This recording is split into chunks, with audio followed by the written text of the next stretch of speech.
Bueno, entonces aquí también, bueno, aquí vamos a ver si de pronto se puede solucionar de alguna otra manera también. De todos modos, Catalina, si necesitamos, me haces el favor y me compartes el link de grabación para yo luego subirlo a la plataforma. Porque los demás compañeros seguramente lo van a querer ver. Y como en este caso no me permitió a mí grabarla, sino que solo a ti, pues de pronto toca que tú me concedas ese espacio. Bueno, Claro bienvenidos que sí, todos. profe. Gracias, Catalina. Bienvenidos todos. Esta, pues como ya habíamos dicho, es la última clase del proceso. Terminamos el curso exactamente el 30. El curso como tal se termina el 30, pero yo tengo que entregar las actividades pues del 30 al 3. Y exactamente yo estoy con la universidad hasta el 3. No, no voy más. Pues hasta el momento, no he hecho nada más. Lo que pasa es que a veces los acompaño y a veces no, por otras ocupaciones. Hoy vamos a hablar, y ya habíamos dicho que nosotros ya hemos hablado suficiente de otros temas, pero en sí este curso se enfocó mucho en lo que hace la matriz Deming. Y al inicio lo habíamos hablado. ¿Qué es el concepto de la matriz Deming? Es pues el concepto básico que explicó el señor Deming, donde explica que hay que hacer una planeación, hay que hacer una ejecución, hay que hacer una verificación, pero también hay que hacer obviamente una especie de control. ¿Sí? Dentro de todo ese proceso ya vimos que la planeación como tal y era entender cómo la organización, la primera parte, cómo está, hacia dónde va, qué quiere hacer, para poder desarrollar actividades que los lleven a un mejor estado. Lo último que hicimos pues tenía que ver con exactamente entregar una pequeña planeación de un escenario, entender los escenarios de la organización y entregar un escenario en el que la organización pudiera mejorar. Eso hace parte de la planeación y del hacer, ¿no? Entonces ahora vamos a entrar en el último proceso, que es el control. Cómo todo eso se verifica para que funcione adecuadamente, pero además para poder que sí cumpla lo que esperábamos que cumpliera y entender que tanto está cumpliendo, porque no necesariamente al final tiene que cumplir lo que nosotros esperamos. Entonces el control nos va a decir exactamente si lo que se planeó y se está ejecutando está dando el resultado que nosotros esperábamos, o lo que se planeó y lo que se está ejecutando no nos está dando el resultado que se esperaba. Pero aquí hay que entender varias cosas. Cuando hablamos de no darme el resultado que se esperaba, no necesariamente tiene que ser algo negativo. Puede inclusive ser algo positivo. Por ejemplo, en algunos momentos nosotros hacemos algunas cosas en las que el resultado es mucho mejor que lo que esperábamos, ¿ves? Y resulta de que en ese contexto, pues tendríamos que aprender o tendríamos que entender por qué el resultado sale mejor. Normalmente la mayoría de la gente siempre tiene el temor, entonces, y es que no, es que no salió bien y entonces hay que ajustar para mejorar. Y eso es malo, claro, sí puede llegar a ser malo. Pero en ocasiones, cuando las cosas salen mejor de lo que esperábamos, no necesariamente es bueno. No necesariamente. ¿Por qué? Porque a veces cuando los resultados desbordan, cuando los resultados son demasiado efectivos, la organización o la empresa, uno se puede llegar, como lo decimos en algunos términos populares, ustedes me van a perdonar la expresión, se envaca loca. O sea, se monta en la vaca loca. ¿Por qué? Me está yendo muy bien, entonces compremos máquinas, invirtamos en esto, hagamos esto porque me está yendo muy bien. Pero no has entendido por qué te está yendo bien. Y entonces entramos en procesos de créditos, crecimiento, ampliaciones y demás. Pero esto no tiene una planeación justificada, ni una planeación entendida.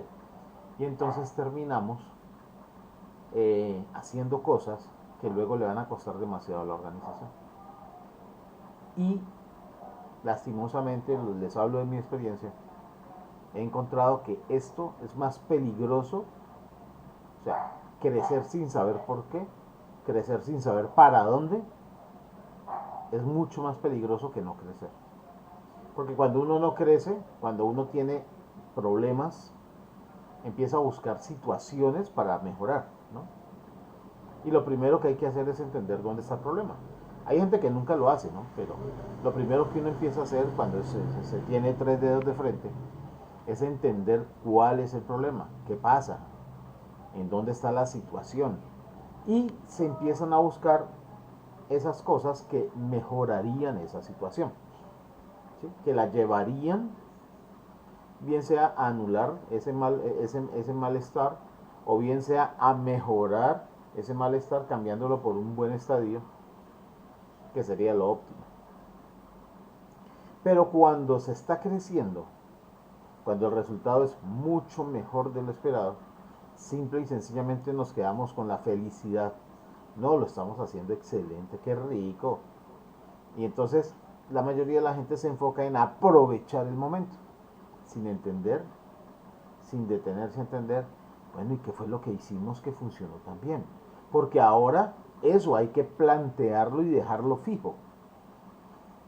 ¿Y qué tal si eso se puede aprovechar más también? Entonces, plantearlo y dejarlo fijo, pero toda la organización, toda la gente que trabaja conmigo debe entenderlo, debe entenderlo.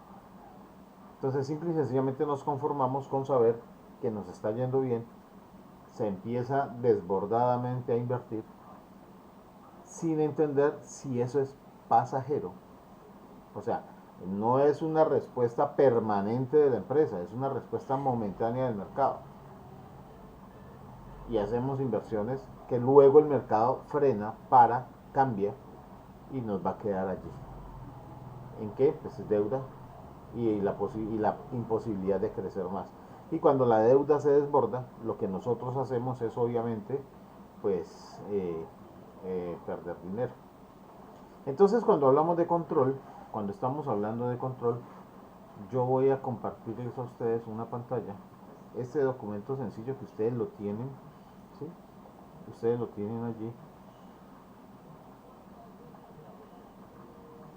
que ustedes lo tienen. Voy a ponerlo acá para que lo veamos. Están viendo el documento, ¿cierto? Sí, señor. Muy bien. Miren, entonces en este sentido, hablando de esto, este documento que obviamente ustedes lo tienen allí en la página de la universidad, que es el documento que habla del control y explica el control, un camino al éxito organizacional. Entonces lo primero que tenemos que entender es qué cosa es el control. El control no es necesariamente tener todo bajo un lineamiento específico. Eso no es control. A veces la gente exagera en el control. Cuando se tiene todo bajo un lineamiento específico y la gente no se puede salir de ahí, de ese control, eso ya no es control y se convierte en manipulación. Control es entender qué pasa y por qué pasa. El mejor control o la mejor herramienta de control, de hecho, es entregar libertades. De hecho, entrega libertades. Por ejemplo, yo me acuerdo bien que John dice que tiene algunas personas y necesita algunas personas para que le ayuden, pues, realizando unas actividades. Y entonces yo me voy a meter con ese trabajo. John, me perdonas, ¿no? Resulta de que vamos a cortar, qué sé yo, vamos a podar unos árboles. Los árboles pues son una especie de ser vivo, que claro que cada árbol tiene su propia condición, ¿no? Hay unos que tienen unas ramas más gruesas, otros unas ramas más delgadas, unos unas ramas mucho más robustas o más resistentes. Y algunos son más frondosos, otros menos frondosos. Y entonces no pudiéramos llegar a decir que todos los árboles se van a cortar exactamente de la misma manera y que tienen una medida milimétrica para que se corten. No, porque esto tendrá que ver con la estética del árbol, la propia estética del árbol y la estética después de que nosotros lo podemos. ¿Ves? Entonces habrán unos árboles que si a todos les calculamos una medida específica y única, pues habrán ramas que no alcanzan la medida. O habrán unas que van a quedar en una parte muy vacía donde no hay forraje, por ejemplo, donde no hay follaje. Y entonces van a quedar feos.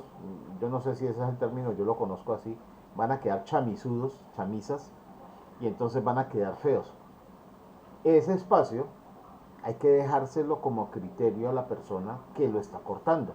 No, venga, él debe quedar redondo, pero no es que va a quedar grande, pues sí, porque es que mira, tiene unas ramas muy largas y el forraje, el follaje, está al final de las ramas. Y si le quitamos para que quede más pequeño, pues solamente van a quedar las varas. Va a quedar allí como un árbol desvestido. Entonces, les toca dejarlo más grande para que queden forrajes, follajes, para que se vean. Y habrán otros que tienen un follaje muy grande desde casi que desde la raíz. Estos se podrán cortar tal vez más pequeños.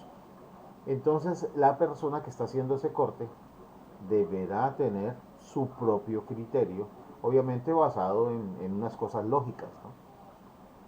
El control se ejerce en el, bueno, hay que cortar el árbol, debe quedar redondo, la figura redonda se debe ver, claro, no va a quedar ovalado, cuadrado, rectangular, no, debe quedar redondo, ese es el control, y debe cortar de una manera, pues obviamente que se vea prolija, que se vea limpia, que se vea además adecuada, ¿sí? Y las ramas que se cortaron y demás hay que recogerlas, pero el tamaño mismo de cómo queda, pues entonces tendrá que estar pues fuera de ese tipo de control. Decirle, no, es que tiene que quedar exactamente de 1 metro de 1 metro de diámetro, va seguramente a tener problemas en algunos momentos. Entonces el control ofrece ciertas libertades, o debe ofrecer ciertas libertades, sobre todo cuando nosotros trabajamos con personas. O sea, el control exacto, exacto, exacto, se debe llevar cuando se fabrican cosas, porque las cosas sí tienen una medida específica. Entonces yo no puedo hacer, por ejemplo, la puerta de un carro de cualquier tamaño, porque eso va a tener que depender milimétricamente de la forma en donde va a caber la puerta del carro, para poder que selle, para poder que cierre, para poder que entre, para poder que no quede holgada, para poder que no queden huecos. Sí que tener el ancho preciso. Pero, por ejemplo, cuando hablamos de formas de hacer y actitudes de personas, el control debe permitir algunas obviedades. Entonces, no necesariamente, como muchos pretenden, el control es un concepto disciplinar único, ¿no? Dentro de ese concepto, nosotros tenemos que entender que el control debe medir actitudes y resultados. Solo eso. En las personas, actitudes y resultados. No debe medir situaciones personales ni humanas. Nosotros hablamos de que cada que hay una persona, detrás de la persona existen además necesidades específicas, existen también necesidades personales, existen también obviamente ciertas afinidades, existen también además ciertos gustos y preferencias. Y entonces cuando nosotros en el ejercicio del control nos metemos con las personas, no con el resultado, sino con la persona, entonces yo, como ya le pedí permiso a John, John me dijo que sí, entonces yo voy a tomarlo a él como ejemplo.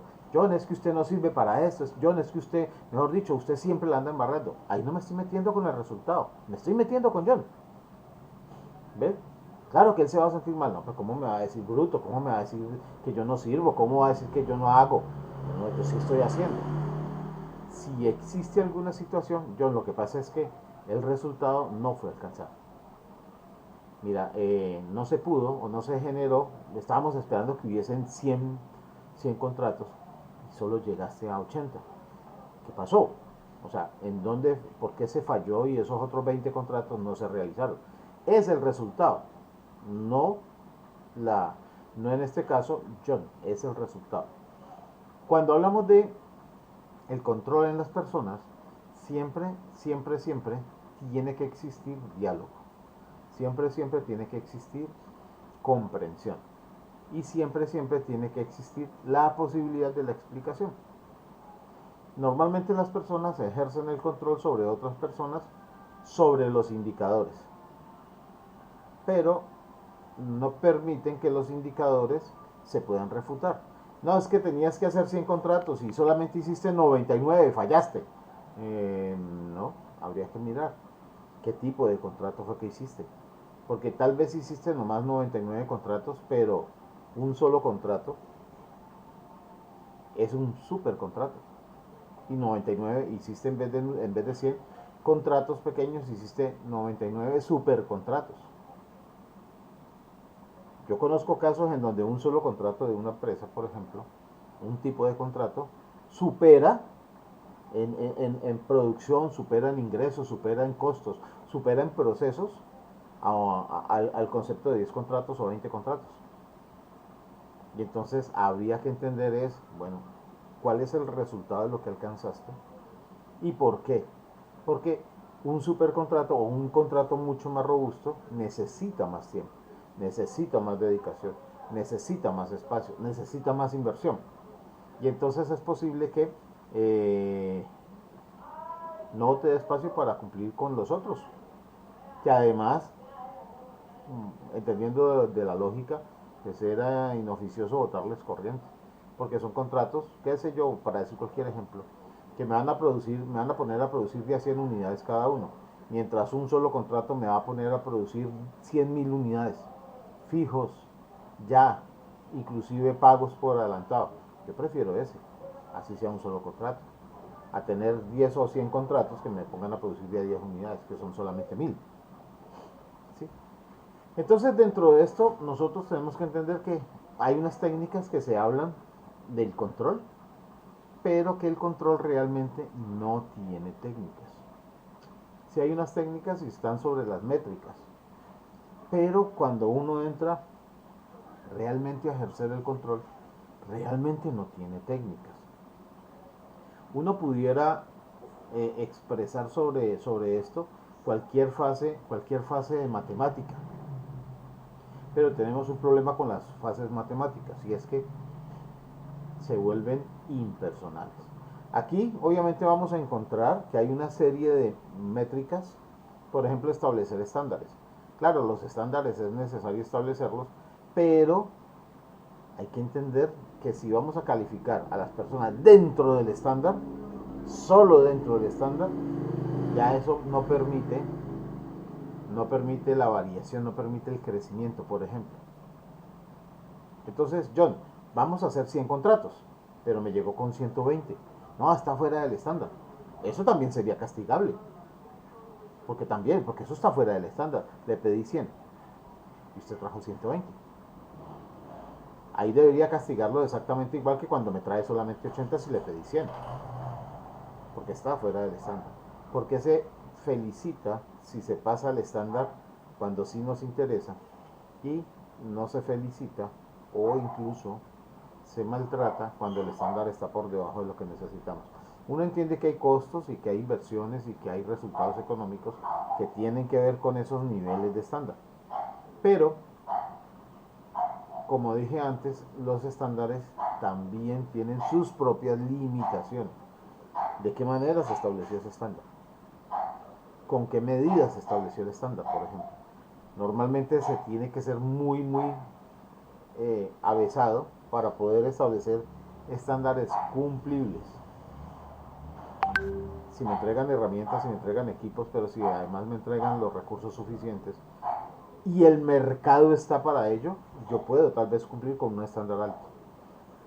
Pero con una de las tantas cosas que falte, tal vez no se pueda cumplir con ese estándar. Realmente lo que tenemos que hacer es medir el desempeño real. El desempeño real tiene que ver al final con los resultados, pero con resultados basados en situaciones reales. Lo que pasa es que lo que proponen aquí es medición real sobre el estándar. Y si el estándar no está cumplido, la medición real va a ser también no cumplida. Ahora, si entendemos la medición real como situaciones posibles de alcanzar, como situaciones que además se pueden llegar a cumplir, entonces pues pudiéramos hablar de cumplimiento de metas de verdad de la organización. Por ejemplo, las universidades hoy tienen complicaciones con matrículas, la mayoría. Y ponerle a un jefe, a un director de mercadeo, aquí tenemos 10.000 estudiantes, para el próximo semestre necesitamos tener 20.000 estudiantes. Y usted me va a traer 20.000 estudiantes. ¿De dónde va a sacar esta persona 10.000 estudiantes más si toda la universidad tiene 10.000?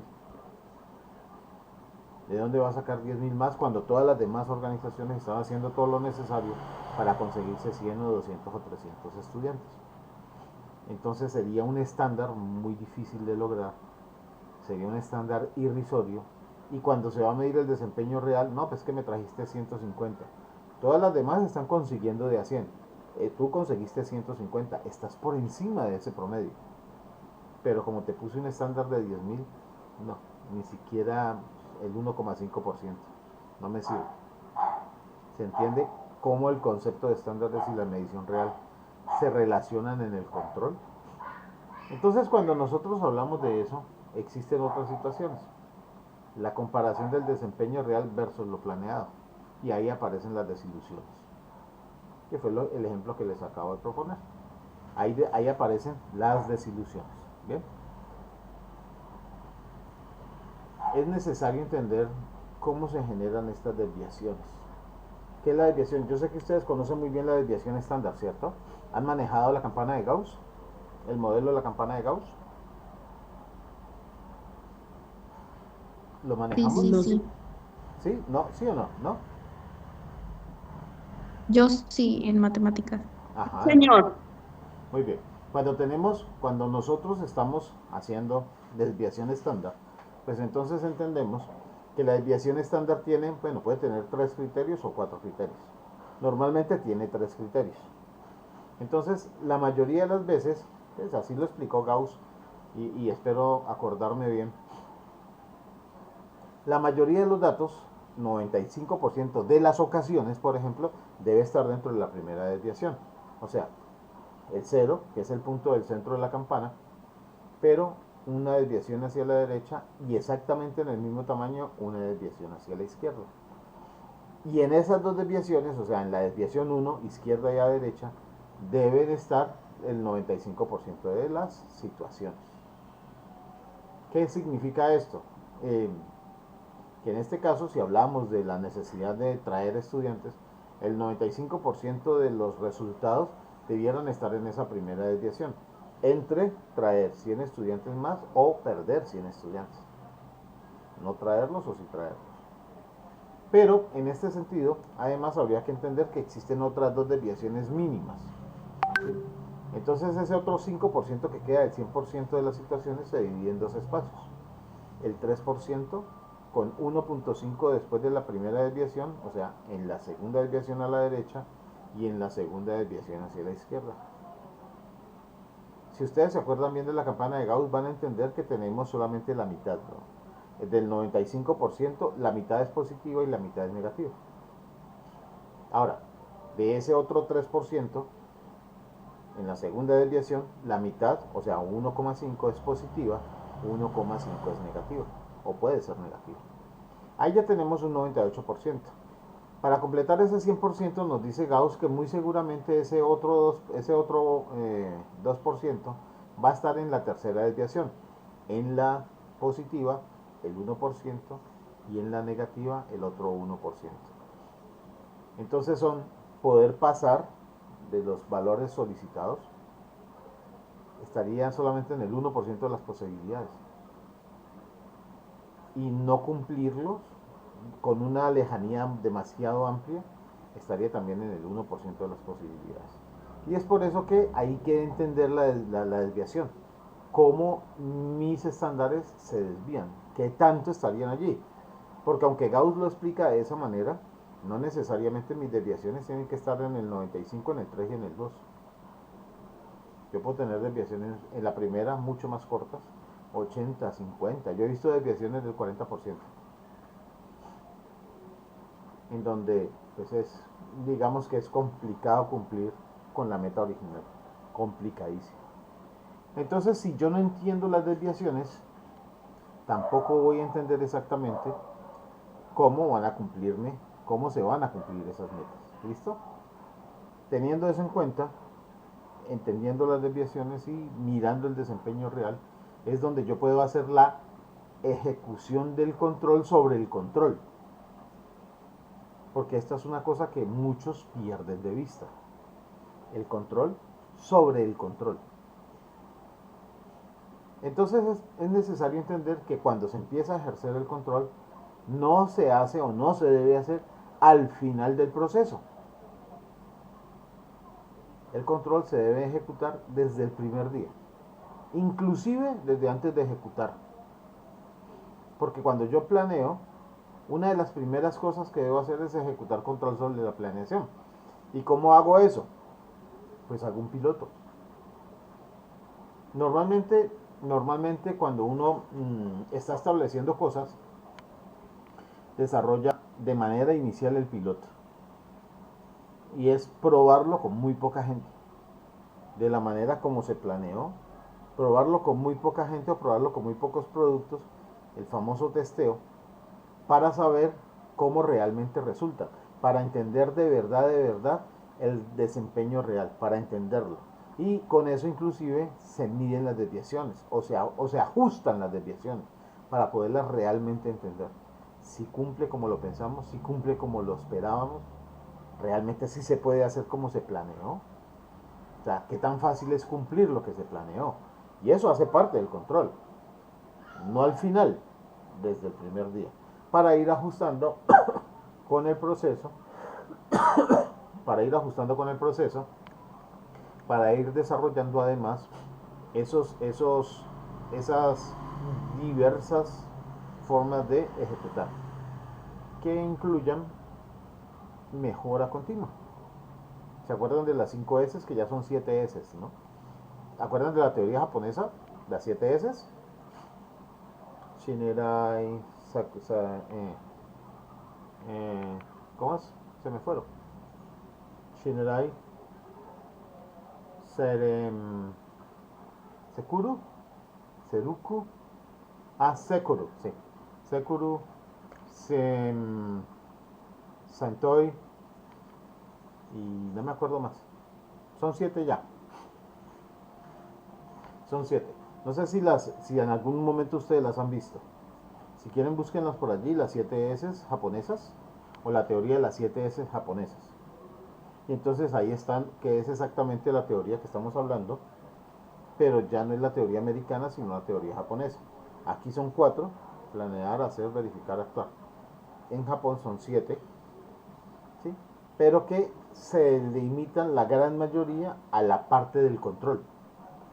De hecho, en la parte del control, siendo 7, casi 5 ejecutan control, casi 5 S ejecutan control. Y es por eso que son tan efectivos los japoneses generando empresas. Esto lo plantearon después de la Segunda Guerra, en donde ellos tenían 5 S inicialmente, una un poquito más adelante que la teoría americana, y con eso levantaron a Japón después de la Segunda Guerra. Pero entendieron que necesitaban aplicar más y ahora van en 7 S. ¿Vale? Nosotros, dentro de estos procesos, una cosa que tenemos que aplicar son pues obviamente establecer los estándares propios, medir el desempeño real, y ese desempeño real tiene que estar medido de manera objetiva. Las fórmulas y los estándares para medir los objetivos reales tienen que ser muy juiciosos y tienen que estar muy bien establecidos. Necesitan ser muy bien analizados. Un error en la formulación de la medición nos lleva a tener, obviamente, equivocaciones, bien sean los resultados o en la medición de los resultados, que en ambos casos son daños en los resultados. Una fórmula que no mide exactamente los resultados, si es escasa, pues siempre vamos a estar en deuda. Y la empresa va a estar dedicándole mucho tiempo a cubrir cosas que no necesita cubrir. Y eso son tiempo y costos. Pero estándares muy laxos que permitan que dejen medir de manera muy sencilla, demasiado sencilla, también nos va a llevar a costos. ¿Cuáles costos? Costos de confianza, en donde ya se cumplen los estándares, pero realmente no se han cumplido. Y hay cosas por debajo que hacen que esos estándares supuestamente cumplidos no alcancen los resultados reales y nos conviertan en una empresa pues un poquito mentirosa, y entonces nos confiamos y podemos llegar a perder todo el sentido de lo que estamos haciendo. ¿Vale? Aquí esto, cómo se corrigen, este texto habla un poquito de cómo se corrigen, por ejemplo, las desviaciones, reedificando los planes, que fue lo que acabamos de decir, ajustando las metas, reasignando actividades y tareas, pero pues esto tiene que ver exactamente con el control, ¿no? Vinculando personal nuevo no es una de las mejores opciones. ¿Por qué? Porque pues obviamente va a traer una serie de costos, una serie de gastos. Acuérdense que hay un tiempo de aprendizaje, esa curva de aprendizaje cuesta y no sabemos si exactamente esa apropiación del aprendizaje sea adecuado. Y entonces, pues ahí tenemos un problema. Realmente este vinculando personal nuevo pudiera llegar a terminar en mayor fracaso que mayor ventaja. Mejorando el proceso de selección de personas es posible, aunque esto se elimina con un buen proceso de cualificación de personas, ¿no? Y exactamente aquí está capacitación en áreas claves, ¿vale? Entonces, yo entiendo que ustedes en la próxima actividad van a tener que hacer un diseño de sistemas de control. O la tarea creo que es algo parecido a eso porque no la he visto. Como yo no las puedo ver, entonces entiendo que es algo parecido a esto. El diseño de un No, sistema profe, es un examen, es un no es examen. una tarea. Sí, Ah, mejor todavía. es un examen final. Ok, a mí me habían dicho que tenían que hacer, es que como a mí me informan tan raro, me habían dicho que esto tenía que ver con una actividad final y que la actividad final tenían que entregarla y no sé qué y no sé qué. Bueno, entonces si no tienen que hacer este diseño de sistemas de control, mejor todavía. Dime, John. Dentro del tema académico solo aparecían 4 o 5 ítems: la evaluación primera, primera entrega, después otra evaluación, la entrega que acabamos de enviar, y última evaluación, la de ahora, la de que se habilita mañana, hoy, a la Hoy. medianoche, Ah, sí, y termina el martes, ¿no? el martes. Sí, señor, y ya con eso se cierra. Ujú. Bueno, esa no la califico yo, o sea que no, a mí no me aparece.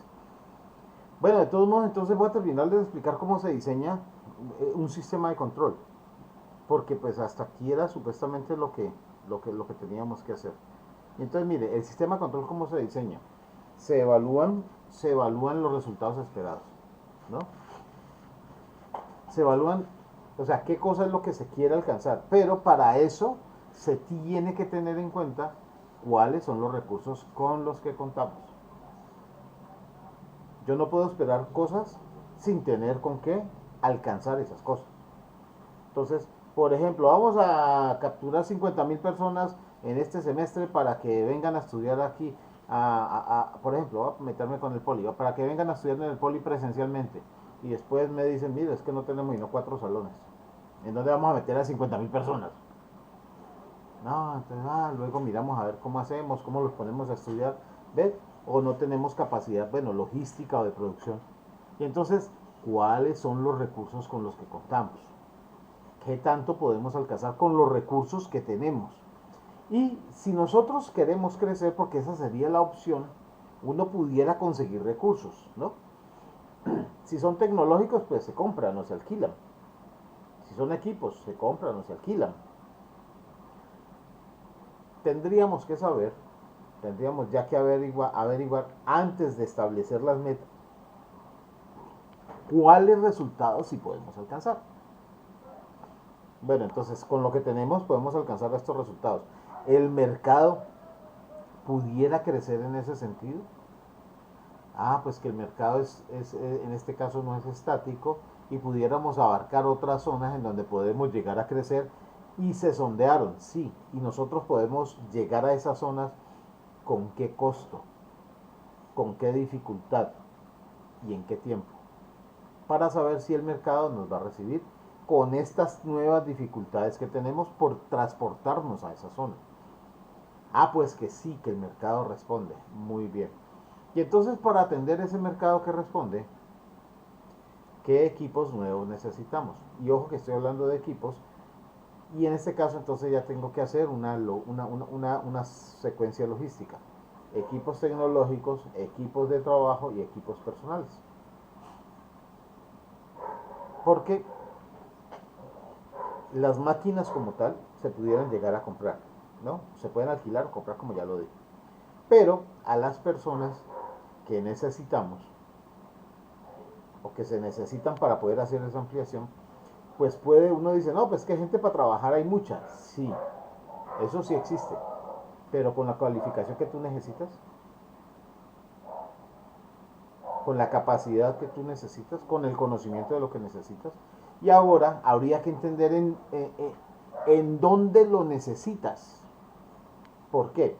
Porque yo, por ejemplo, estoy ubicado en Palmira. Y yo quiero crecer, como lo estamos haciendo, gracias a Dios, para el Quindío.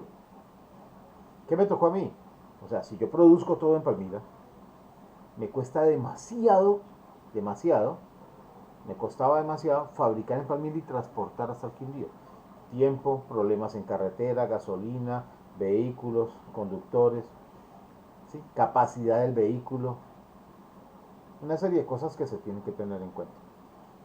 Y entonces una solución práctica o una solución sencilla después de hacer ciertos análisis era montar una pequeña planta de postproducción y establecer una planta de preproducción aquí. ¿Qué fue lo que hicimos? Entonces, ¿qué hicimos? Montamos una planta de preproducción en donde se producen materias primas, ¿sí?, que se pueden transportar en unos contenedores específicos hasta la planta de preproducción. ¿Por qué la de postproducción? No necesita demasiados equipos. Con los equipos que teníamos, se trasladaron una muy buena parte hasta allá. Los de acá se modernizaron para tener un mayor rango de producción y estos que teníamos se trasladaron hasta allá. Tuvimos un problema serio y era conseguir a las personas allá. Inclusive casi 6 meses nos tocó transportar personas de aquí.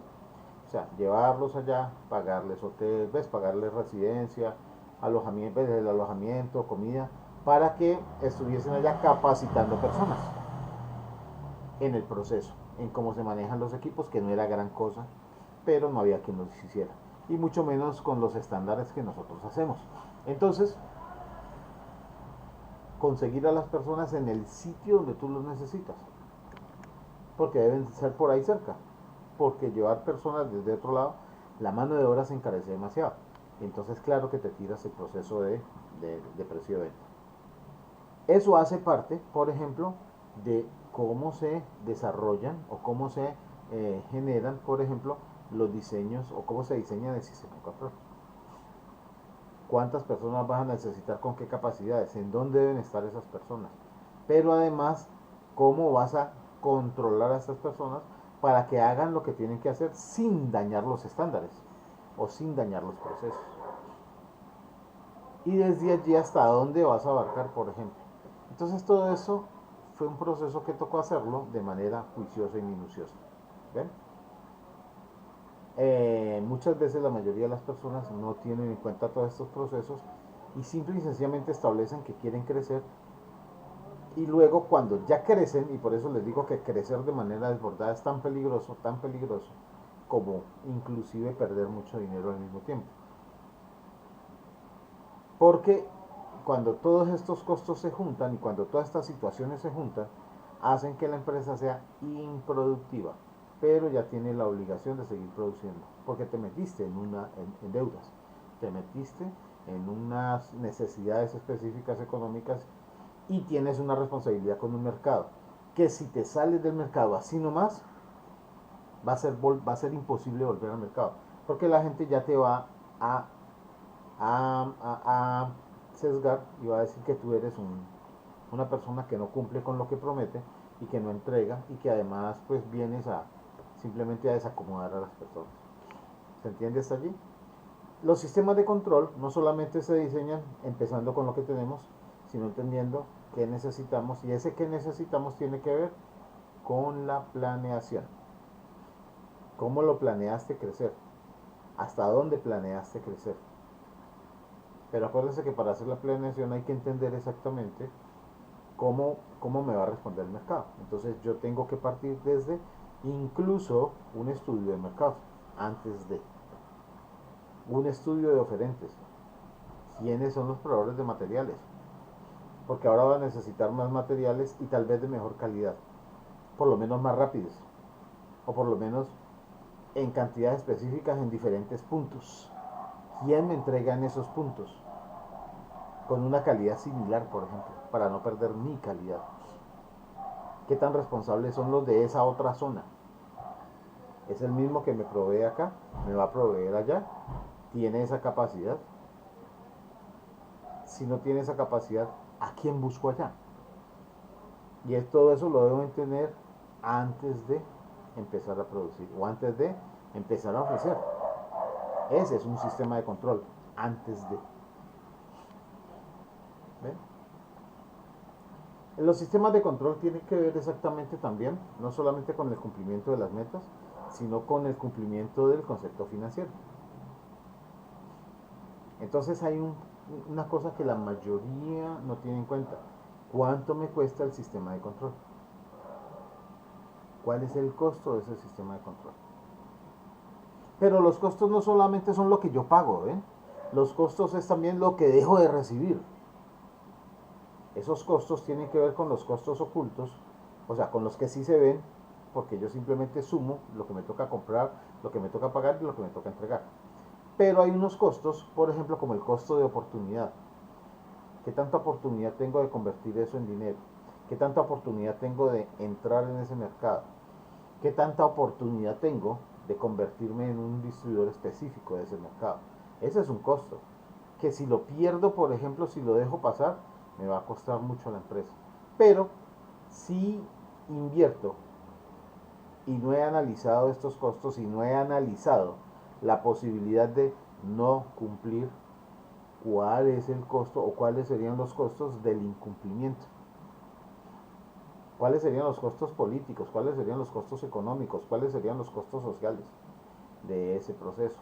Para poder estimarlos y saber si me van a costar más del capital social o me van a costar inclusive el nombre de la organización. Los costos del sistema son bastantes. Normalmente aquí están considerados solamente dos, los costos económicos. Y los costos no solamente son económicos. Los costos también son sociales. Y entonces en el documento se habla de costos del control preventivo, que es el que siempre les estoy hablando. Pero también hay unos controles que se hacen en el momento, que son los controles concurrentes, que se hacen justo en los procesos, a medida de los procesos. Los controles concurrentes son necesarios y justo los controles concurrentes son los que nos van a llevar a entender si el control preventivo y el control final están adecuados, están hechos de manera adecuada. Entonces los controles concurrentes son bastante importantes, pero no son bastante importantes por el resultado que me dé, sino que son muy importantes por entender o para entender cómo es que esos resultados se están logrando, cómo se están midiendo, si se está midiendo efectivamente el resultado que nos dio, si obedece a lo que necesitamos medir. Las personas sí están cumpliendo porque los productos o los insumos o la materia prima o la maquinaria o en conjunto de todo realmente es algo que le podemos entregar y suministrar así como nosotros pensamos que lo podíamos hacer. Ese control concurrente es el control que además nos va a hacer el control a nosotros los administradores, porque planeamos y empezamos a ejecutar y suponemos que podemos hacer una fórmula que nos va a dar los resultados para poder administrar y controlar el proceso. Pero ahora, ¿quién controla la fórmula y el proceso que nosotros estamos haciendo? Y ese es el control concurrente. Ese es el que controla lo que nosotros estamos haciendo. Inclusive hay términos que se utilizan. Es el control que nos ayuda a aterrizar para saber si estamos soñando o si realmente estamos parados en realidades. Ese es un término para los administradores. Ustedes por favor apréndanse. El administrador soñador y el administrador realista. El último control es el correctivo, que ese pues obviamente como concepto ya eso se entiende fácilmente, es el control casi que final del proceso o de los procesos, en donde se determina exactamente hacia dónde se tiene que girar. Están pasando cosas malas, bueno, hay que corregir esto. Pero la mayoría de la gente se queda allí, como les decía antes. Ojo, que si están pasando cosas buenas, también tenemos que entenderlo. Y ahí también hay un control correctivo. Debe haber un control correctivo. ¿Para qué?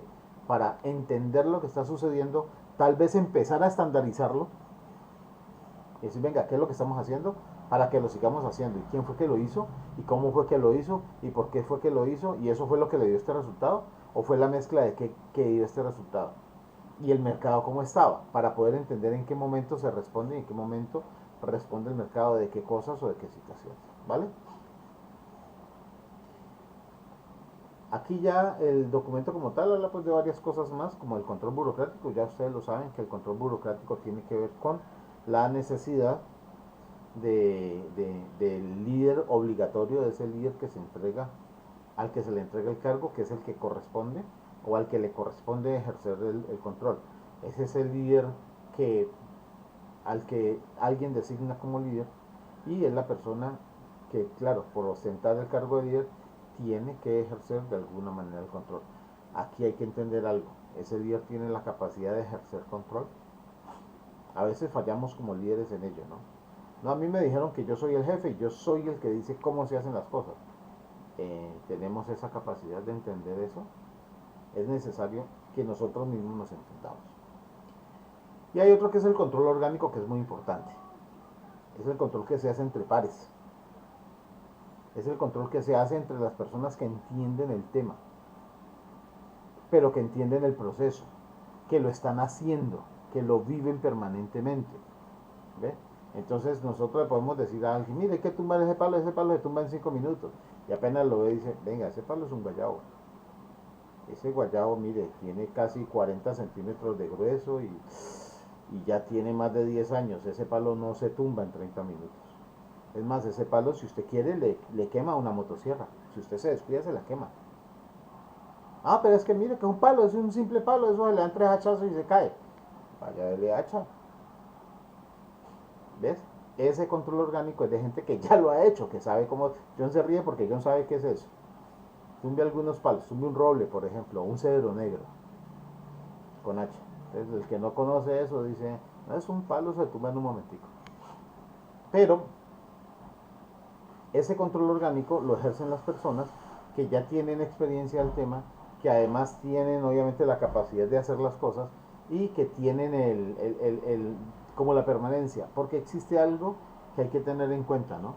Por ejemplo, en mi caso, si a mí me llamaran a tumbar un palo, yo en mi vida he tumbado un palo, en mi vida. Y si alguna vez le di 2 o 3 machetazos a un palo para tumbarlo, eso fue hace muchos años. Entonces yo, así hubiese sido experto en el tema, como ya perdí el hilo, porque pasó demasiado tiempo desde que lo hice hasta ahora, seguramente han habido demasiados cambios, tal vez en los materiales de los machetes, tal vez en los materiales de las hachas, en los materiales de las cremalleras de las motosierras, en las mismas potencias de la motosierra y demás, en la forma de hacer las trabas de los dientes de la motosierra. Entonces seguramente yo ya no voy a estar calificado, así haya tenido la experiencia, pero es que hace 10 o 12 años. ¿Ves? Y aquí existe algo particular. Después de que apareció el COVID en el mundo, la mayoría de los conocimientos anteriores al COVID quedaron obsoletos.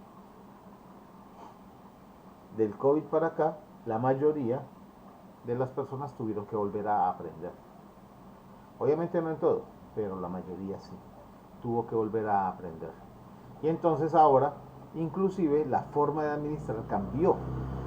Y esto es importante entenderlo porque como nosotros estamos hablando de administrar, ya antes del COVID, la administración se regía así. Se planeaba para un año y era corto plazo. De 1 a 3 años era corto plazo. ¿Estás planeando para 3 años? Sí, en corto plazo. ¿Y por qué tan cortico? O sea, es como para allá. No, ¿por qué no planeas a mediano plazo, entre 5 y 7 años? Y el largo plazo era de 10 años en adelante. No hay que planear a 10 años, hasta 20 años. Entre 10 y 20 años era una planeación de largo plazo. Llegó COVID y nos mostró una serie de cosas que no conocíamos. Y tocó planear al mes. Sobrevivir este mes. Sobrevivir solamente un mes. Y de allí para acá, como ya nos venimos a ajustar un poco, el modelo de planeaciones y obviamente los controles, todo se afecta por la planeación, cambiaron. Entonces, la planeación de corto plazo es exactamente de hasta un año, entre 3 meses y un año. Lo que antes era una planeación de solamente de la persona, ya se convierte en una planeación organizacional. Y de 1 a 3 años es planeación de mediano plazo. Y la planeación de largo plazo hoy está establecida a 5 años, de largo plazo. Por eso las empresas están hablando de quinquenios, con planeaciones de largo plazo. ¿Ven? Porque en 5 años, a la velocidad que estamos, las cosas han cambiado demasiado. Y entonces los controles ya no se ejercen allá al final del proceso, cada 3 meses o cada mes. Ya los controles se ejercen. Se pone en función el plan y a los 5 minutos se está haciendo el primer control. Se está ejecutando el primer control. Hoy, inclusive, hay organizaciones que tienen áreas únicas y exclusivamente para ejercer control. Antes era un grupo de personas, llegó el momento de hacer las evaluaciones. Entonces dejaban a un grupo de personas que estaban haciendo algo y hacían las evaluaciones y luego seguían haciendo lo que estaban haciendo. Luego había otro grupo de personas que analizaban esas situaciones. Ya no. Ya es de manera permanente. Y aparecieron por ventaja, pues, como ventaja para nosotros, un gran grupo de herramientas interesantes. Entonces apareció, por ejemplo, la inteligencia de datos como herramienta. Y dentro de la inteligencia de datos aparece Power BI, por ejemplo. Aparece la inteligencia artificial, aparecen los análisis estadísticos y toda la posibilidad de utilizar herramientas de muy bajo costo y muy alta velocidad para desarrollar análisis a la medida de cada quien. Ya no es, anteriormente había planillas, de hecho inclusive para medir a las personas había una planilla que era muy famosa y el famoso plan 360. Eso ya está mandado a recoger, eso ya no funciona.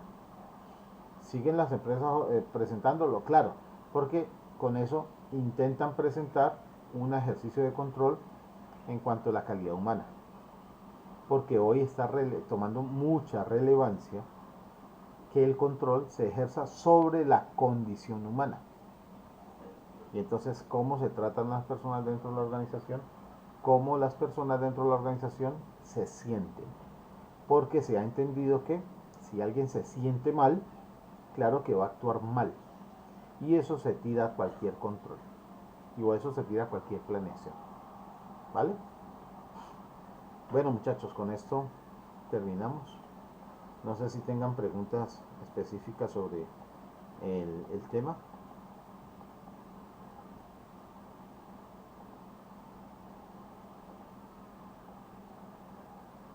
No sé si tengan alguna pregunta específica. Profe, no, pues como pregunta no más que todo es como análisis. Ajá. Por ejemplo, en el tema personal del emprendimiento que estoy desarrollando, cuando usted habla de controles estandarizados, lógicamente, pues en el tema de poda de árboles y adecuación de ellos y de césped, sí se podría manejar un estándar de control. Por ejemplo, el control previo antes de ejercer la actividad, de la maniobra. Y ese control, diría yo, que podría ser un control estándar, sería el estado de ánimo del trepador. Porque eso se puede convertir en un riesgo y sí, puede llegarse a convertir en un peligro. claro. Además, él debe tener un certificado, ¿no?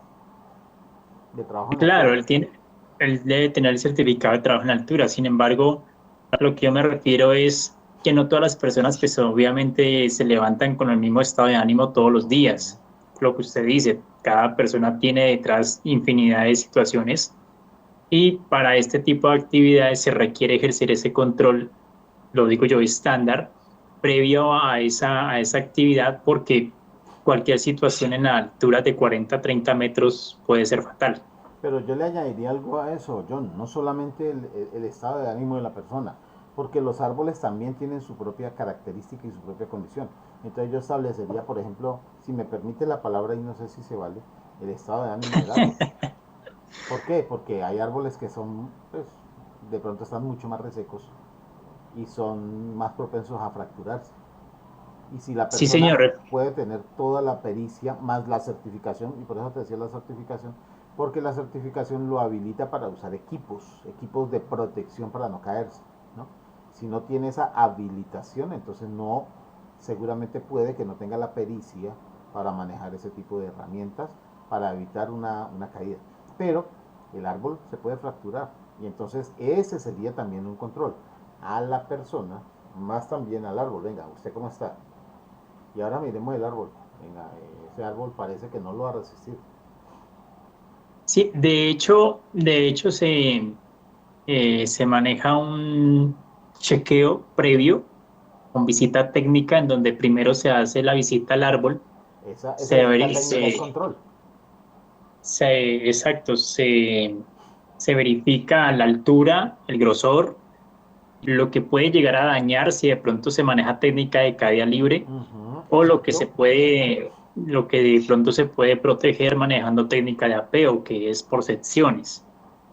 Entonces, cuando ya se llega a la actividad, se maneja otra planilla de control en donde, por supuesto, el estado de ánimo de la persona, porque no se permitiría, por ejemplo, subir a una persona que haya peleado con su familia, su esposa, el día anterior Va y y se tira. ya que no, no, no, son situaciones realmente muy especiales que toca tener mucha precaución y pues de acuerdo a eso la maniobra no se puede hacer.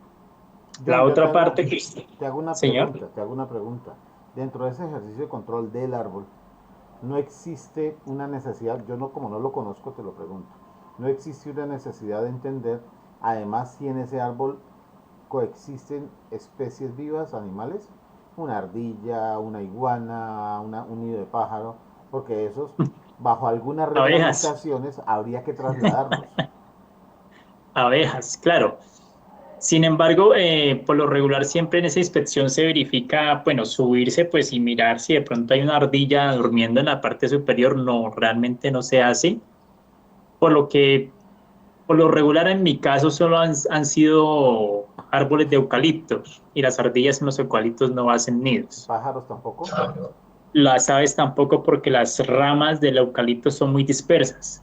Ellos hacen nidos o hacen su hábitat en otro tipo de árboles que les permite socavar por dentro, a no ser que el árbol esté muy antiguo y pues esté pudriéndose, ¿no?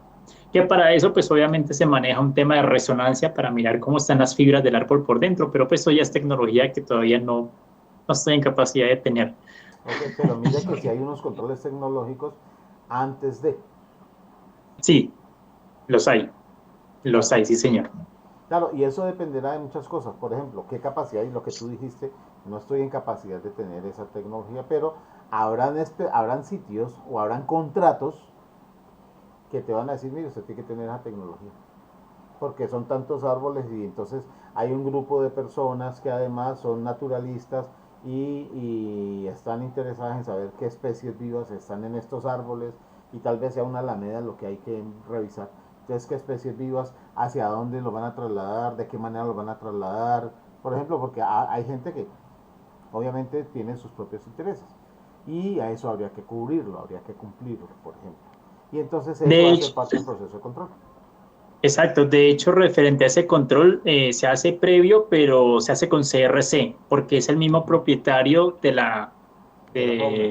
del lugar, de la fauna, quien debe solicitar a la CRC autorización para poder derribar el árbol o podarlo, a no ser que sean árboles frutales, que ya No son se puede. especies que perfectamente no se pueden intervenir sin necesidad de autorización de la ¿Ah, sí? CRC. ¿Un árbol Sí, de señor. pancoger se puede intervenir fácilmente? Sí, señor. Ese no tiene ningún inconveniente. Los demás árboles sí deben requerir autorización de CRC para poda y intervención como tala.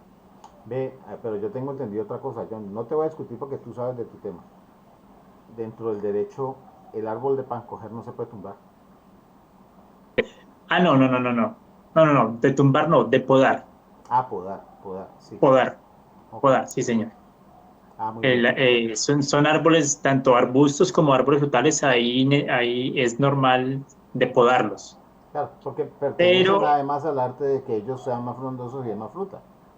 Exacto, sí, señor. Pero ya árboles endémicos o árboles de pronto reserva Forestal. que, o que usted lo sembró en el patio de su casa y se le creció 40 metros en el caso de los eucaliptos, sí requieren permiso de CRC. Entonces usted como propietario, cuando ya me soporta la resolución, entonces yo perfectamente ya puedo intervenir. De lo contrario no se puede, por lo que obviamente eso se genera multas demasiado altas y investigaciones que quedan envuelto allí. Claro. O sea que si hay una herramienta de control, y aquí lo acaba de explicar John, pues, o sea, perdóname John, pero por sencillo que parece, no, es que es ir y tumbar un árbol y ya. Pero por sencillo que sean las situaciones, claro que tienen que ejercerse algunos modelos de control preventivo, control en el momento y control posterior, porque en este caso aplica, por ejemplo. Sí, señor. Sí, señor. Además de que también esos controles, me gusta mucho el tema de los controles porque uno se blinda mucho en tema jurídico y por supuesto pues en la salud del colaborador, Claro, porque en el tema de los estados de ánimo, por ejemplo, es muy delicado en el tema de que una desconcentración en la parte superior corte la cuerda que está sujetándolo al árbol. Ese chico se viene de semejante altura y queda si no reventado en el piso. Entonces son situaciones que realmente requieren uno de estar en una supervisión constante y muy concentrada en esas actividades. claro, y ahí necesitas hacer otro ejercicio de control, me imagino yo, y es que mientras esté podando el árbol, nadie pase por debajo, porque si se cae una rama y le cae, hay pedazos pequeños que caen como un proyectil. Si le cae encima de la cabeza a Efectivamente, alguien, puede hacer un daño impresionante. Entonces, efectivamente, sí, señor. controlar el espacio de caídas. Para eso se maneja un acordonamiento con conos y señalización. No, pero como hay gente que ve un cono y lo primero que hace es saltarlo, de todos modos ahí tienen que haber esos controles de personas. Dicen, venga, no pase por ahí. Sí, efectivamente. Y lo otro es que pues eso son situaciones que muchas veces lo que usted dice, el cliente no ve. Es fácil decir, no, eso es un simple árbol, cortémoslo. Porque es que de pronto el viento de agosto o de julio ahorita me lo tira encima de la casa. O un rayo. Entonces, cuando uno ejerce la visita técnica y le explica los riesgos, los peligros, toda la labor que requiere, es ahí cuando uno dice, bueno, mi mercado realmente se reduce porque no está en capacidad de pagar lo que realmente vale esa actividad. Y prefieren contratar a cerradores que son, que quieren aprovechar la madera, que Empíricos, aún ¿no? así, exacto, empíricos, que quieren aprovechar la madera y aún así no tienen permiso de la CRC para transportar la madera. Y eso también debe tener un permiso. Claro. Y Claro, porque terminan metidos en un problema penal. exacto, por 300 o 400.000 pesos que saben cobrar ellos o 250.000 pesos arriesgan su vida subiéndose a semejantes árboles tan altos y el cliente pues los paga pero no sabe realmente a lo que se expone y eso no lo entienden y por eso a veces uno cobra por ejemplo 1.500.000 por un árbol, 800.000, hasta 2 millones, pero pues no todo el mundo los paga y pues no todo el mundo entiende eso. Ejemplo claro de la planeación y de si se alcanzan a conseguir en este caso, los objetivos. Ah, no, es que este mes tenemos que tumbar 20 árboles. Y habrá gente que tenga la capacidad para pagar por tumbar uno por uno para 20 árboles a los costos que deben ser. Entonces es difícil conseguir, por ejemplo, ese objetivo. Se pueden conseguir tal vez menos porque oficialmente habrá mucha gente que los quiera tumbar, pero legalmente no pueden porque no alcanzan a cubrir pues las necesidades específicas de los costos, ¿no? Sería más o No, menos así. ni los gastos médicos de un accidente. Imagínate. Bueno, muchas gracias John por la intervención porque además aportó mucho al proceso. ¿Alguien más tiene alguna duda, alguna pregunta? Si no es así, muchachos, lo único que me queda decirles es, pues muchas gracias por haberme aguantado, muchas gracias por haberme soportado todo este tiempo, a esta hora que yo sé que a veces se vuelve harto, y pues desearles que les vaya muy bien, por si no nos volvemos a ver. Y entonces, como siempre, pretendo terminar todo, que Dios los bendiga.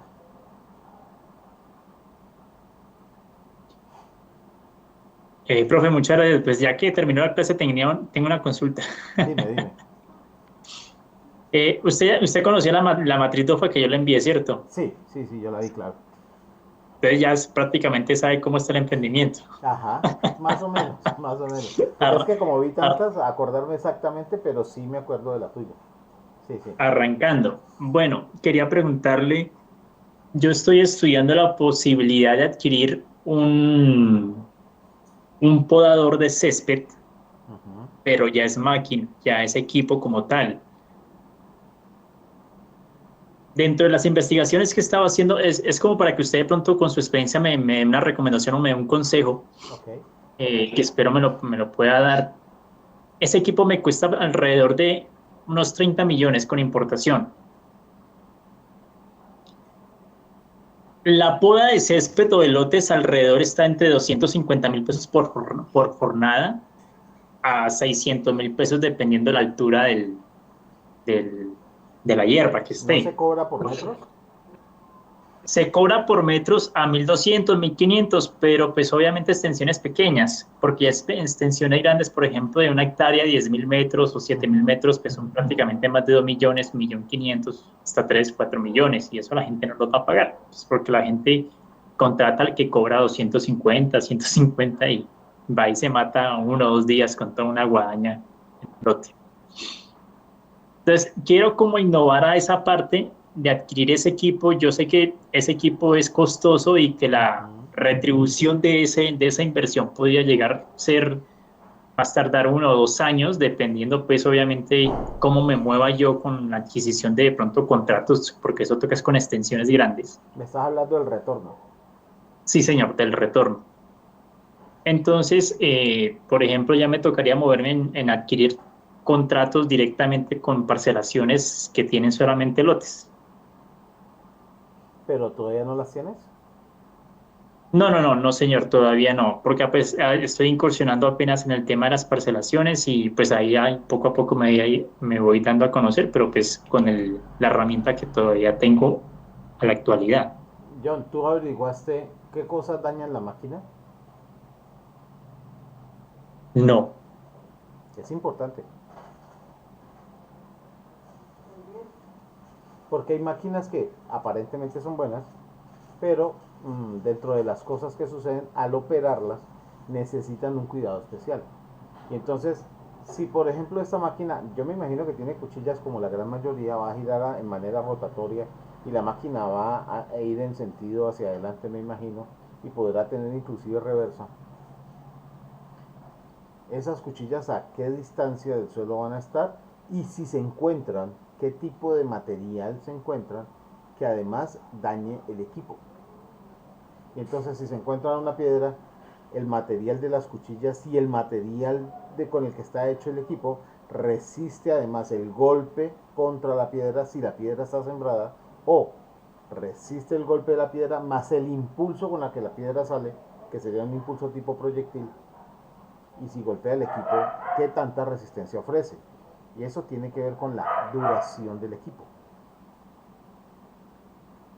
Ahora, hay unos palos que quedan, tú sabes, yo no sé cómo se llaman los colinos, los mochitos, tumbaron el palo y dejaron ese allí. Y luego pasa la máquina porque el césped está por encima del colino y la cuchilla golpea, pero ese palo es muy grueso, muy fuerte.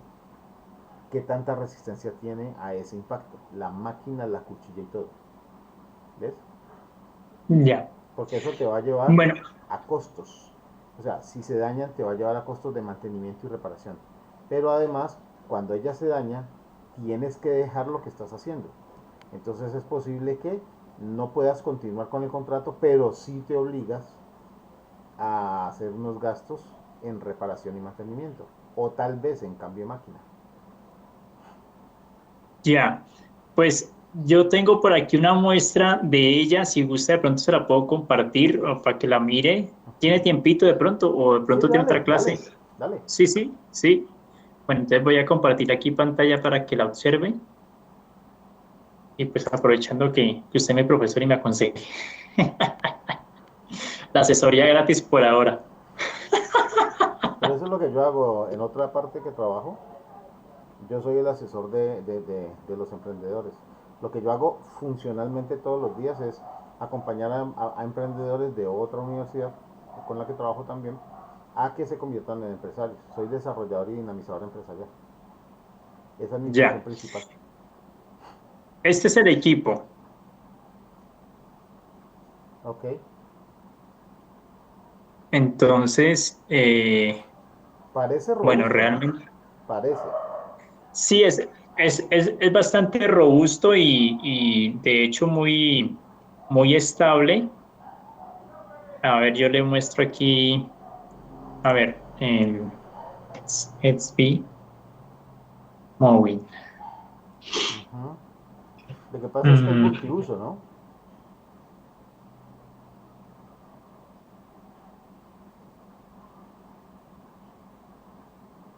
miremos este. Ujú. Yo sigo mucho este. eh, Espérate que pase la sí, propaganda, que ya pasa. Ya se va a acabar.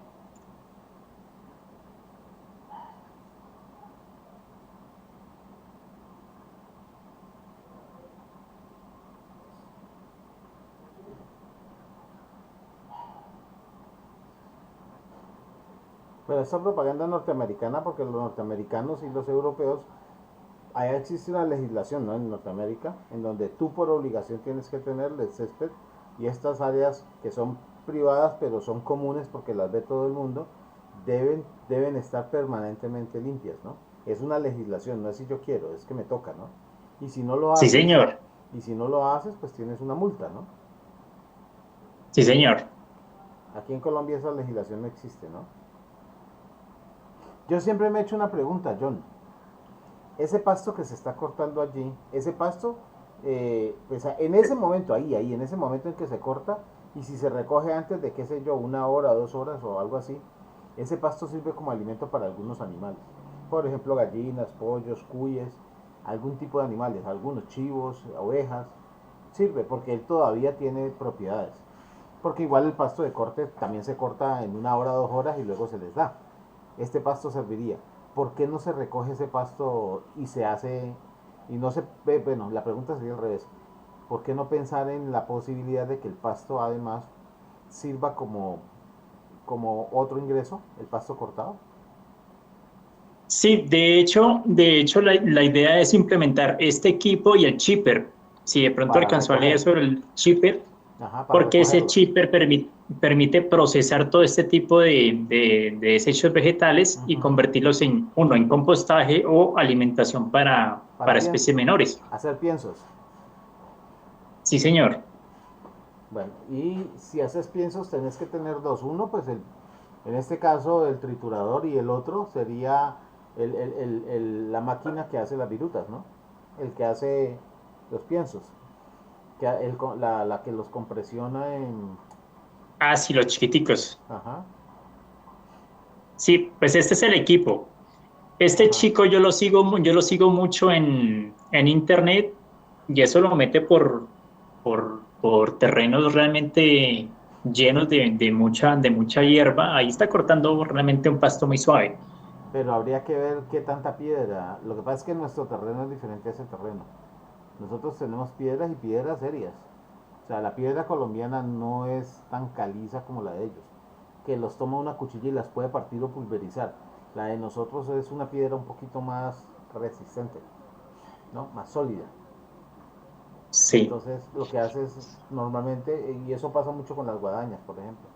Por eso tuvieron que implementar en las calles esas sombras, esas polisombras móviles, porque las guadañas, claro, con la rotación, lo que toman en el piso, que además en la calle hay vidrios y más cosas, lo disparan como lo un vuela. proyectil. Y Sí, entonces ese señor. riesgo de que impacten a alguien en la calle es muy alto. Entonces, ¿qué opina de eso? Bueno, yo qué vería. Yo primero veo que es un costo alto. Para la máquina es un costo alto. Entonces yo tendría que tener, yo recomendaría varias cosas específicamente. Y es, antes de comprar la máquina, saber si existen el tipo de clientes para eso. Y hablar con ese tipo de clientes para saber de qué manera me pudieran contratar, a cómo ellos lo pagan y qué tantas ocasiones me llamarían para saber si de verdad tengo retorno. Porque tener la máquina y ofrecer el servicio no es lo mismo. Yo necesito garantizar que el servicio pague la máquina. Lo primero que haría sería Ok. investigar el mercado y Es hablarle, decir, mire, estudio de yo mercado. quiero traer esa máquina que garantiza esto, altura, obviamente, una serie de cosas que la máquina te va a garantizar, velocidad, o sea, y el cuidado, porque la máquina ya protege, no hay necesidad de tener estas barreras, porque la máquina dentro de las cuchillas, o sea, los faldones, protege Sí, el ahí, lanzamiento de ahí proyectiles y circula estas cosas. todo. Entonces todo ese tipo de cosas serían una ventaja, ¿no? Habría que ver, habría que ver es primero en dónde están los clientes, porque si ahora me toca transportar esa máquina, ya estamos hablando de camioneta por obligación. Y si me toca moverla de Cali a Tuluá o de Bogotá a Suba en cada ocasión, ¿sí? Y el próximo terreno ya no está. ¿En dónde es que estás tú? ¿En qué ciudad? Popayán, En Popayán. Bueno, entonces para un Cauca. ejemplo más práctico, me tocará, habrá unas que estén en Popayán, pero de pronto me toca llevarlas, por decirte algo, a Patía.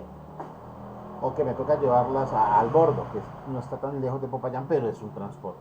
O traerlas desde Popayán hasta Cali, porque me resultó el cliente en Cali. Ya estamos hablando de 2 horas, por ejemplo. A Santander.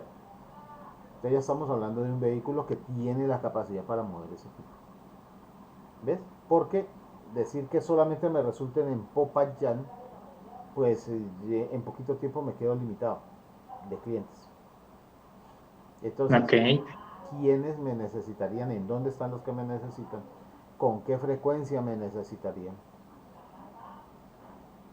Porque es que esos lotes pueden ser lotes que están para construir. Popayán tiene muchos lotes que los dejan casi que abandonados por mucho tiempo. Sí, señor. Entonces ellos no me van a llamar así como tan frecuentemente y tampoco están dispuestos a pagar porque Popayán tiene mucha mano de obra base. ¿Cuál? Demasiados, no guadañadores ni siquiera, sino macheteros. Exacto. Y entonces yo compito con ellos. Mientras ellos cobren el día, entre dos o tres o cuatro hacen lo que yo hago. O sea, entre 3 o 4 personas hacen lo que yo hago. Ellos en el día, 4 personas y yo en el día. Pero es que yo tengo que cobrar millones mientras que ellos cobran a 50.000 pesos el día. Ujú. Y serían competencia. Por eso tocaría buscar empresas que tengan otra característica, mayor responsabilidad, por ejemplo, que tengan un compromiso ambiental, que tengan además un compromiso personal con la calidad, porque la máquina garantizaría una altura estable. Las canchas de fútbol, ¿qué tal? En Popayán solamente hay 2, ¿no? Cancha de fútbol acá. No hay 2 en Popayán, sí hay 2. So- Allá en la sol- salida solo para conozco, una, solo conozco una que es la del José Hilario López, no, ahí así, en donde la salida para Coconuco hay una. no la he visto, la verdad. Sí, allá hay una, yo la he visto, yo estaba allá. En la salida para Coconuco hay una. Pero, o sea, no es municipal, ¿no? No es municipal, es de una empresa, pero es una cancha que la prestan cada rato para los equipos. Ellos la tienen allí, la utilizan. Y esas canchas sí necesitan un cuidado diferente. En Coconuco, No, no, directamente no en será. Coconuco, no. En Popayán saliendo para Coconuco. Saliendo, no, bueno, no la he visto, solo conozco la del José Hilario López. Sí, hay un terreno, a ver, yo me acuerdo. Más que vos vas saliendo, como la salida para Popayán es como por la mitad de Popayán, ¿sí? Vos vas y tienes que atravesarte acá para salir hacia arriba, en la salida para el Huila. Sí, Entonces, señor. vos ahí saliendo de Popayán, es que todavía como que es urbana la zona, o está terminando ahí lo urbano, hay una empresa, hay una empresa que tiene como un club deportivo ahí, en ese club deportivo hay una cancha, y ellos la cuidan mucho porque ahí van Mm, varios equipos a entrenar antes de ir a jugar fútbol, por ejemplo. Cuando hacen eventos ok. deportivos importantes ahí en Popayán, que casi nunca los hacen, pero cuando los hacen, los equipos entrenan uno en el estadio y el otro en esa cancha. Pues de hecho acá ahí es un club, el Club Campestre. Sí. Tiene cancha de golf. Ah, eso es importante. Bueno, y las canchas que tiene la universidad a la entrada, de entrando de Cali, También, pues es que lo que usted dice, tocaría investigar el mercado y montar la propuesta y llevarla. antes de comprar la máquina, para saber Exacto. si ellos te responderían, para poder, en ese caso, decirle, listo, yo el primer contrato, con el primer contrato pido la máquina. Con el primer contrato, porque ya ese contrato me ayuda a pagar la máquina. Ya, correcto. ¿Sí? Porque sería una inversión que se queda quieta. Ya. ¿Por qué no hablas Bueno, profe. con la universidad de... ¿Cómo se llama la universidad que queda a la entrada? Pues como que es la de Popayán, ¿no? La Universidad del Cauca. La Universidad del Cauca, creo que es la primera. No me La acuerdo cómo es. universidad, acá está la Universidad del Cauca, el Hospital Universitario de San José, No, es de la universidades. La que está en la Fundación. entrada, cuando vos llegas, pasás a la entrada de Popayán, que ahorita solo lo están arreglando, que están haciendo la carretera nueva. Pero ahí había una Y que ya no es la Y principal. Y entonces subís un poquito y luego haces una bajada larga. Al lado de acá hay un barrio. Al lado de acá hay un barrio que vos tenés que meterte al fondo. Es uno de los barrios nuevos, si yo no estoy mal, se llama Esperanza, La una cosa así. Fundación. Me parece. Fundación Universitaria de Popayán. Sí, sí, exacto, creo que es esa. Sí, porque yo la tengo como la Ujú. Universidad de Popayán, entonces de pronto es la Fundación Universitaria de Popayán, que tiene ese terreno Es esa. al lado allá que es grandísimo. Esa, ¿no? Sí, señor. Es la única que tiene zonas verdes amplias. Sí, habría que hablar con ellos, a ver, habría que hablar con ellos Ok. para hacerles el mantenimiento y en ese caso es hacer, o sea, la propuesta sería cuál, John, proponerles un contrato anual, en donde usted por el tiempo X, o sea, cada 2 meses, por ejemplo, vale y le hace el proceso al paso. Cada 2 meses o cada tres De hecho, meses. de hecho, el batallón y el comando de la metropolitana de Popayán también tiene amplias zonas verdes. Y También podrían entonces, ser lo que pasa dos. es que ellos ponen a los soldaditos, yo los he visto. Ponen a los soldaditos a echar machete. Pero de pronto pudieras hacer un contrato con ellos. Pero no, o sea, proponerles el cuento de no hacerles un servicio, sino una, digámoslo así, como un convenio en el que tú haces, no sé, cada 2 meses o cada 3 meses, pues yo no sé qué tiempo se dedique el pasto a crecer, y que tú vas y haces eso. Y el contrato se hace por un año. Y entonces ahí sí ya Correcto. tienes tiempo de pago de la máquina. Correcto. Ok. Míralo a ver. ¿Quién más ¿Y por la ahí? tarifa? ¿Cómo vería usted ahí la tarifa? No, John, la tarifa sí tiene que ver con los insumos. O sea, qué tantos insumos tienes, cuánto te cuestan esos insumos. Y obviamente tienes que tener un porcentaje alto. Como aquí está la posibilidad de que el equipo se dañe, John, tú tienes que tener un margen de contribución que está o sea, es lo que vas a cobrar por encima de los necesarios, de los insumos. Debes tener un porcentaje siquiera del 50%. 50%. O sea, si todos los insumos me cuestan 1 millón, yo debo cobrar otro millón. Correcto. ¿Sí? ¿Por qué? Porque 1 millón más 1 millón son 2 millones, ¿no? Y el millón de utilidades es el 50% sobre el cobro. Ya. Ah, bueno, profesor, muchas gracias. Bueno, Todos, toca hacer lo que usted dice. Primero el estudio de mercado. sí, sí. Primero con clientes, ya. Primero con clientes que tengan y que te demuestren la capacidad. Y si no, ellos te desembarran y te dicen, mire, no, aquí utilizamos otro modelo más sencillo, más barato, si nos interesa, pero a tal y tal costo, ya con eso usted busca los equipos. Ya. ¿Sí? Acuérdense que Ok. no todas las veces la mejor tecnología es el resultado. Lo que habíamos hablado hace como 2 o 3 clases atrás. Una muy buena tecnología puede sacarnos del mercado. Justo por eso, porque ahora necesitamos muy buena producción y en este caso necesitamos garantizar mantener esos costos de inversión. Y eso nos hace caros. Oh, ok. Bueno, Ya. bueno, Listo, profe. vale, Muchas con mucho gracias. Muy gusto. amable. Nos vemos pues entonces en la próxima. Bueno, feliz fin de semana. Bueno, igual.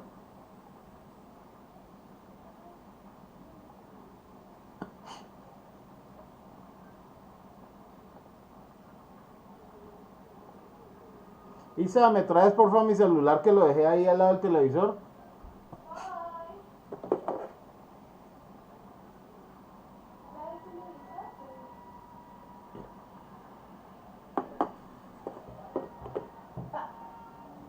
Gracias, mi vida. El código que me mandó es